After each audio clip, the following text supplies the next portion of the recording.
안녕하세요. 오늘은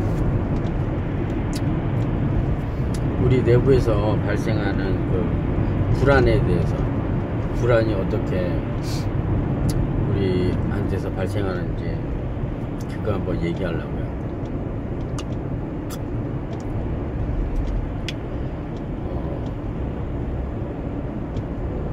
먼저 얘기하면 불안은 에너지죠. 에너지.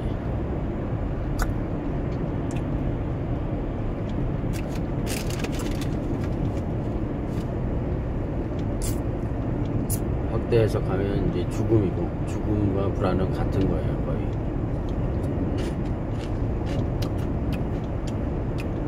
죽음을 피하기 위해서 이제 불안이 있는 거죠.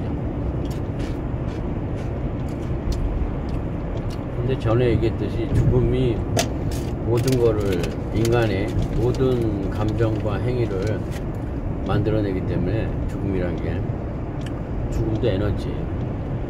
죽음이 있다는 게, 존재한다는 게 에너지. 죽음에서 이제 불안이 나오는 거예요. 죽음이 있다는 거에서.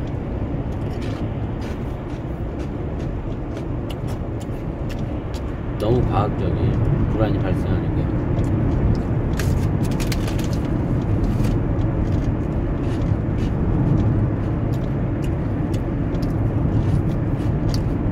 옛날에 프로이드 책을 읽었는데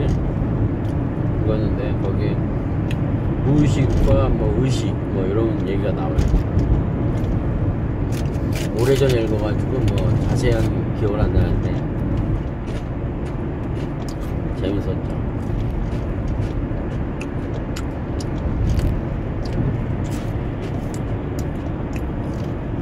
무의식에는 이제 몇 가지 특징이 있어요. 제가 적어놓은 게 있는데, 제일 중요한 게 이제 무의식에서 이제 불안이 발생하는 거예요. 자동으로, 반사적으로. 그리고 지난번에 얘기했던 무의식이 현실과 상상을 구분하지 못하고, 무의식은 또 나와 너를 구분하지 못해요. 그리고 무의식은 현재, 과거, 미래를 구분하지 못해요. 무의식은 단순해요. 단순하게 만들어져야 했는데 그거는 생존을 위해서예요. 속도전. 또 원시 들어가면 빨리 결정 안 하면 뒤처지거나 잡아먹히거나 죽음을 당하니까 무의식이 발생한 거예요. 안 그러면 죽죠. 또 무의식의 특징이 몇 개 있는데, 제가 적어놨는데도 오래돼서 기억이 잘 안 나요. 제가 먼저 말씀드렸던 무의식의 기능 중에 하나가, 아까 전에 얘기했던 거, 좀 전에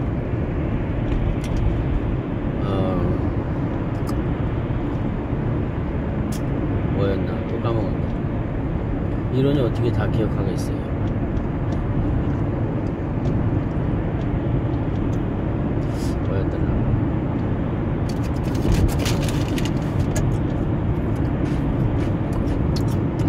무의식은 현실과 상상을 구분하지 못하고, 시간 감각이 없고, 너와 나를 구분하지 못하고,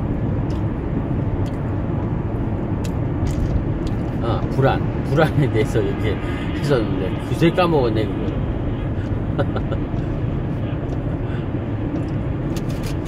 불안을 발생시켜요. 무의식에서. 무의식적으로 우리가 불안을, 내가 불안해야겠다 한다고 불안하지 않아요.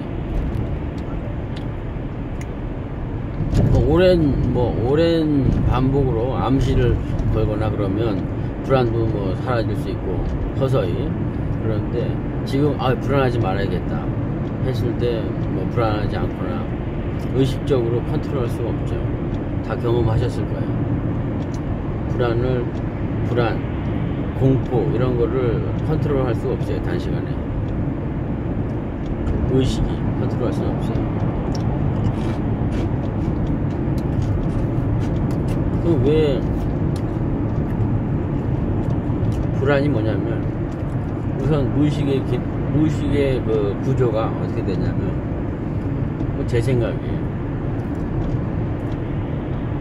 무의식의 가장 중요한 기능 중에 하나는, 우리가 살면서 태어나서부터 수없이 반복되는 것들, 예를 들어서 운전을 배울 때 처음엔 떨잖아요. 지금은 제가 베스트 드라이버예요. 근데 처음엔 떨었죠. 그런데 한 10년을 해도 처음과 똑같이 떤다면 운전 못해요. 심장마비 걸려요. 스트레스 쌓여서 못해요. 지금은 거의 눈 감고도 하고, 이렇게 동영상 찍으면서도 하고, 전화 받으면서도 하고, 그래요. 가끔 두 손 놓고도 해요. 제가 의식이 신경 안 써도 무의식이 알아서 하는 거예요. 옛날에는 줄도 못 맞췄어요. 하얀 줄 밟고 가고 그랬어요. 초보 때. 이렇게 반복되는 것들, 이런 것들은 무의식에 이제 코드화 된다고 할까요? 자동으로 우리가 의식이 신경 쓰지 않고 무의식이 알아서 할 수 있도록 반복되는 것들은 저장되는 거예요. 무의식에. 오랜 반복이 되면 그 행위는 그런 작용과 반작용을 반복되게 계속 하는 것들은 여러 가지 있잖아요. 우리가 스케이트를 탄다거나 자동차 운전을 한다거나 여러 가지 있어요. 공표를 여러 번 겪는다거나 그런 그것도 무뎌지는 거 그런 것도 같은 맥락이고.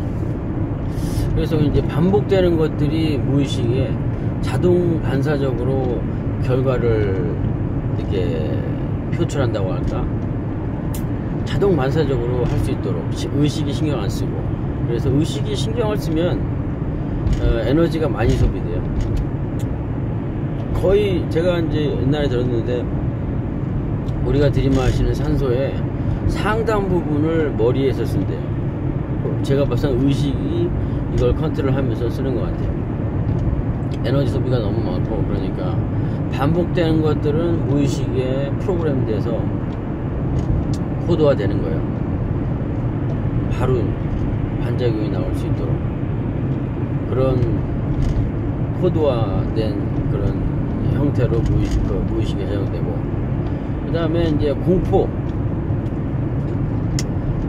급작스러운 공포나 이런 거는 대책이 없거나, 급작스러운 무슨 죽을 고비를 넘겼다든가, 전쟁에서 처음 예를 들어서 이제 베트남전이나 옛날에 그런 군인들 많잖아요. 처음 겪었던 엄청난 고통은 단숨에 반복될 필요 없이 단숨에 무의식으로 들어가요. 그때 행동했던 것들, 떨었던 것들 무의식에 들어가서 다 그 순간이 오면 반복돼서 이런 게 코드화 될 시간이 없기 때문에 목숨이 위태로운 상황에서 한 방에 무의식 속으로 들어가서, 그래서 이제 대처를 이제 하는데, 그렇게 공포 속에서 대처했던 그런 것들은 바로 그 무의식에 저장되기 때문에. 그래서 전쟁이 끝나고도 그런 병사들이 많잖아요. 환상이 뻥소리만 나도 대포 소리인 줄 알고 지구멍에 들어가려고 합니다. 정확한 이름은 기억이 안 나는데, 그게 단숨에 무의식에 자리 잡아서 그래요. 코드화 돼가지고 바로 반응하게. 의식이 컨트롤할 수가 없어요. 그 환자들은 자기도 모르게 공포에 떨게 하는, 그래서 그 상황을 모면하게 하기 위해서 단숨에 들어간 거예요. 그 사람이 어찌할 도리가 없는 거예요. 이렇게 코드화돼서 이런 행위 패턴들이 저장이 되는 거예요. 어떤 상황에는 어떻게 대처하고 무의식이 알아서 할 수 있도록. 그리고 이제 예를 들어서 제가 지금까지 살아왔으면 그런 저장된 것들이 한두 개가 아닐 거 아니에요. 수십만 개, 뭐 개수로 센다는 게 무의미하지만 그런 게 뭐 습관이라고 뭐 쉽게 얘기할 수도 있고, 그런 것들이 이제 무의식이 이제 하는 중요한 기능 중에 하나예요.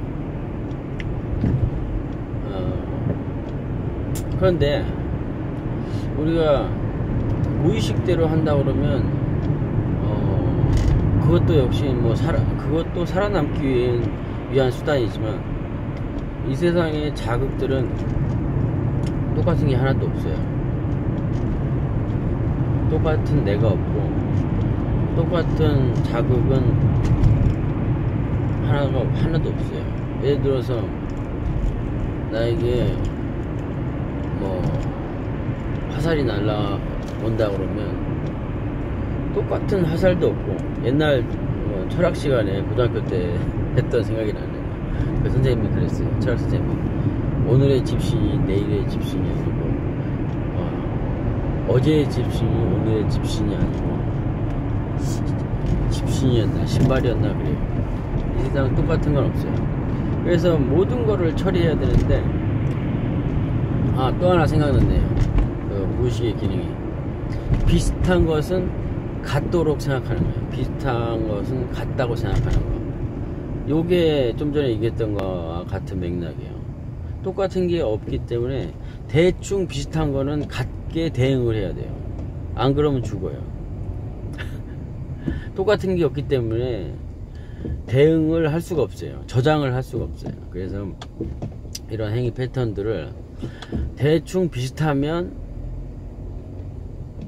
그 반응하도록 그렇게 뭐 시스템화 돼 있어요. 저희 무의식에 100% 같은 자극이 없기 때문에 비슷하면 같게 생각하는, 같게 대처하는 그런 게 있어요. 그래서 이제 무의식에는 그런 생각할 겨를도 없이, 불안을 느낄 수도 없이 그렇게 행위를 하게 돼 있어요. 근데 그렇게 한다 그러면 또 단점이 있어요. 예를 들어서 자극이, 예를 들어서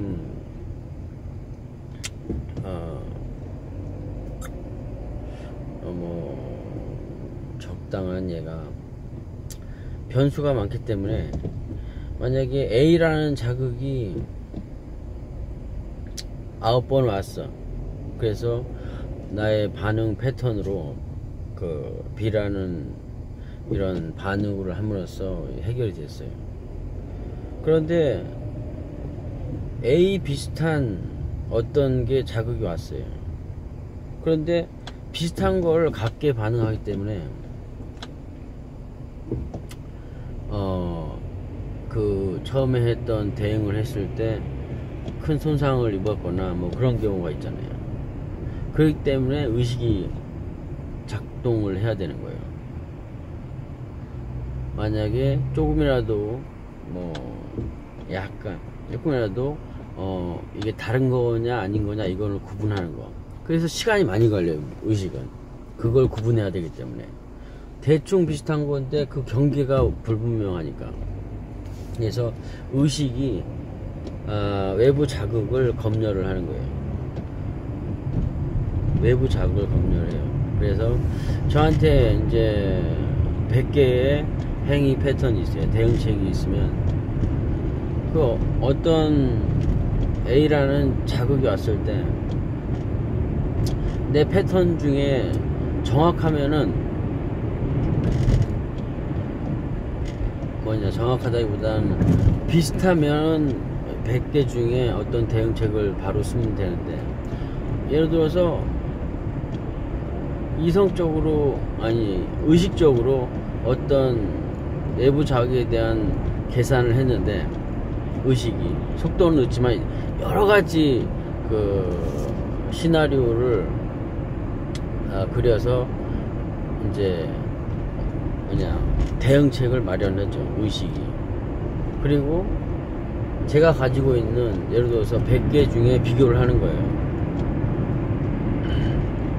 그러면 내가 준비되어 있는 대응 그 방책과 의식이 결론을 내린 그 방책이 만약에 그 차이가 적을수록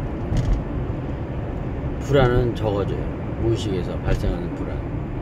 그런데 100개 의식적으로 계산한 이렇게 해야 된다고 하는 그 대응책과 내가 가지고 있는 대응책이 완전히 딴판이거나 다를 때는 틀릴 확률이 높기 때문에 그 100개 중에 내가 가지고 있는 재산은 100개 안 되는데 어떤 100개 중에 어떤 대응책을 해도 틀릴 확률이 높아. 만약에 그런 데이터가 없었을 때 그럼 죽을 확률이 높기 때문에 내가 손해볼 확률이 높기 때문에 극단적으로 가면 뭐 죽음을 당할 수도 있는 그런 상태가 돼요.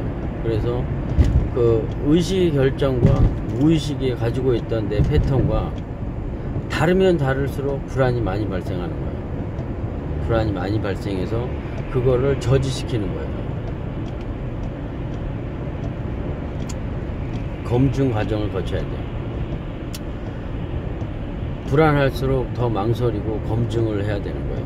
새로운 그 의식이 결정한 이런 대응책이 101번째 나의 그 무기로 장착이 되려면 무의식에 쉽게 받아들일 수는 없어요.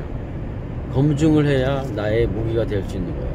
그래서 그거를 의심 없이 그 자동 발사되는 이런 대응책으로 저한테 이제 하나 더 무기가 늘어나는 거예요. 그렇기 때문에 이 무의식과 의식은 이렇게 컴비네이션을 이뤄서 계속 성장해 가는 거예요. 저의 그 무기가 세상을 살아가는데 필요한 무기들이 그런 불안 발생과 검증을 거쳐서 예를 들어서 101번째 무기가 그 불안 속에서 하나 정했어요. 무의식에 뭔가 행위는 해야 되기 때문에 불안정하죠. 그런데 이제 불안한 그 101번째 무기를 가지고 있다가 나중에 어떤 그 비슷한 상황이 있을 때 또 그걸 써요. 그러면 또 제가 살아남았어. 예를 들어서 그렇게 검증이 되면 될수록 그 불안의 양은 줄어들고 101번째 양은 나머지 100번째 100번째가 아니라 나머지 그 100개의 그 안정된 검증된 그 무기 속에 포함이 되는 거예요. 이렇게 새로운 상황 의식이 도출해낸 이런 대응책을 무의식이 받아들이는 이런 과정이 필요해요. 이 불안이 이 사이에서 발생하는 거예요. 의식의 결정과 무의식에 있는 기존에 가지고 있던 패턴이 상이할 때 불안은 더 발생하는 거예요. 예를 들어서 이제 아까 전쟁 얘기도 했지만 예를 들어서 이제 그게 뭐라고 전쟁 후유증 있잖아요. 조그만 뭐 소리만 나도 총 쏘는 줄 알고 막 기어 들어가고 그 발광을 하고 그런 미국 병사들 있잖아요. 그런 사람들은 이제 어떻게 됐냐면 전쟁에 처음 나갔는데 베트남전이 목숨이 뭐 한순간 날아갈 수 있는 그 상황이었던 거예요. 그래가지고 그런 데이터가 무의식 속에 강제로 검증 안 된 채로 박혀버린 거예요. 그래서 살기 위해서는 그런 똑같은 상황이 오면 검증 안 된 그런 것이 확고히 자리를 잡았기 때문에 바꿀 수가 없는 거예요. 나중에 전쟁이 끝나도 그 무기를 그대로 쓰는 거예요. 그런데 만약에 이제 베트남전에 갔을 때 수많은 그 전투를 겪고 서서히 그 작은 전투 이렇게 하면서 서서히 자기의 그 전투력을 높인 뭐 장군이라든가 아니면 베테랑 그 군인들은 그렇게 아까 전에 그런 그 전쟁 후에 환자들처럼 그런 걸 겪지 않아요. 서서히 자기의 그런 대응 무기들을 검증을 해가지고 하나씩 장착을 했기 때문에 그런 아까 그런 이름을 알았으면 좋겠는데 기억력이 제가 없어가지고 그런 환자가 되진 않아요.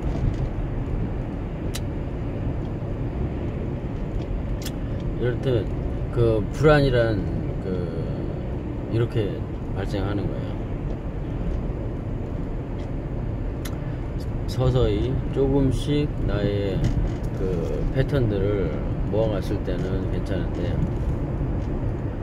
저에게 이제 그 대응책이 없을 때 새로운 상황이 왔을 때 예를 들어서 남들 앞에서 발표를 안 해봤던 사람이 방법을 모를 거 아니에요. 방법은 알아도 처음 수많은 관중 앞에 나가서 해봤던 경험이 없던 사람들은 대응책이 없는 거예요. 처음 올라가는 사람들은 무의식에 그런 대응할 무기가 없기 때문에 불안에 떠는 거예요. 그런데 만약에 처음엔 그랬는데 여러 번 반복해가지고 이거에 대해서 이제 자기의 패턴이 처음에 했던 패턴이 확고히 자리를 잡으면 그 다음에는 남들 앞에 서는 게 섰을 때 두려움이 발생하지 않아요.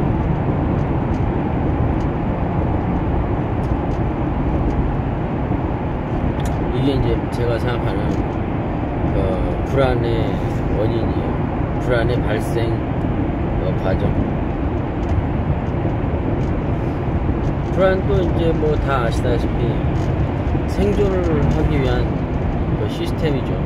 불안이 없으면 뭐 다 죽는 거죠. 위험으로부터 우리를 조심하게 하고 더 신경 쓰게 하고 뭐 그러는 거니까 새로운 어떤 자극에 대해서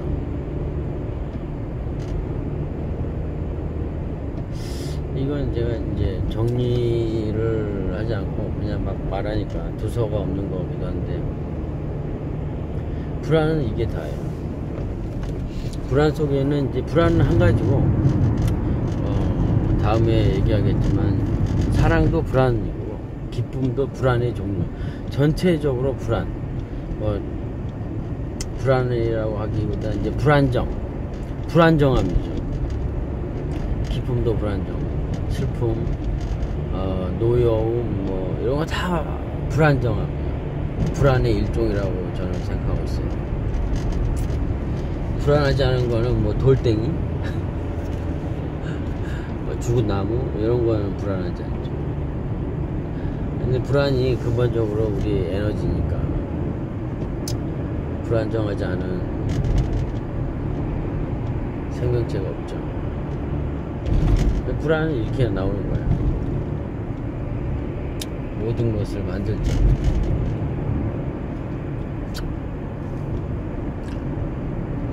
오늘은 여기까지입니다.